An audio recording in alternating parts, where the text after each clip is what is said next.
Assalomu alaykum. Hurmatli internet tarmoqlarida bizlarni kuzatayotgan kuzatuvchilarimiz, Atomiy kompaniyasi ro'yxatidan o'tishligingiz uchun biz har doim sizdan pasport dalilalaringizni so'raymiz. Bu nima uchun kerak? Buni tushuntirib o'taman. Hech qachon kompaniya ro'yxatidan o'tayotgan vaqtingizda pasportingiz orqali ma'lumotlarni yuborayotganda buni xavfli tomoni bormikan deb turib xayolingizga keltirmang.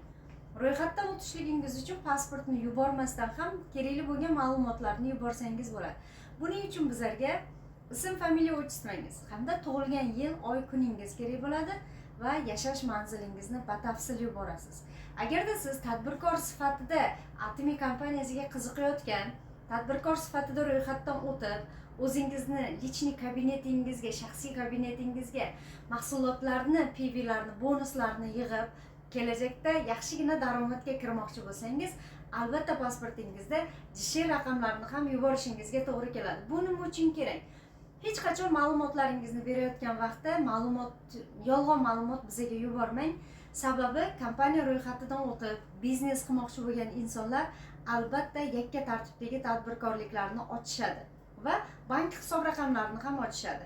Tasavvur qilingda, hozir siz pasportingizni bermasangiz yoki yolg'on ma'lumot yuboradigan bo'lsangiz, kelajakda siz daromadlaringizni bank hisob raqamingizga tushirishingiz kerak bo'ladi va yakka tartibdagi tadbirkorlik ham sizni pasportingizga ochiladi. Pasportdagi o'sha ma'lumotlaringiz yattita hujjatlaringiz bilan bir xil bo'ladi, bank hisob raqamlaringiz bilan bir xil bo'ladi. Lekin bizga berayotgan ma'lumotlaringizda qanaqadir otchestvalarda noto'g'ri yozilishliklar, to'g'ri Y harflarida noto'g'ri ketishligi mumkin yoki bo'lmasam o'g'li yoki qizi degandagi o'sha tutuq belgilarida ham xatolar ketishligi mumkin, noto'g'ri yozib yuboradigan bo'lsangiz. Mana shunday daromad olishga kelganda yoki kompaniya tomonidan chet davlatga sayohat vizalari yo'lga qo'yilgan, ya'ni promotionlar qo'yilgan.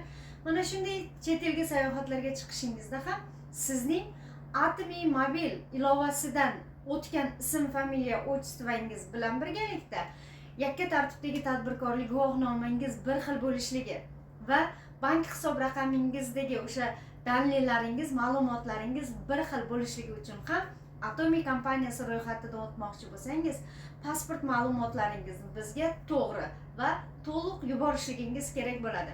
Eslatib o'taman, oddiy iste'molchi sifatida ro'yxatdan o'tadigan bo'lsangiz, pasportdagi JSHni yuborishingiz shart emas.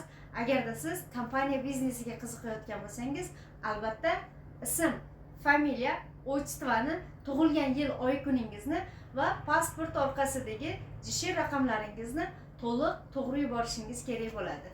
Telefon raqam ham esdan chiqmasin.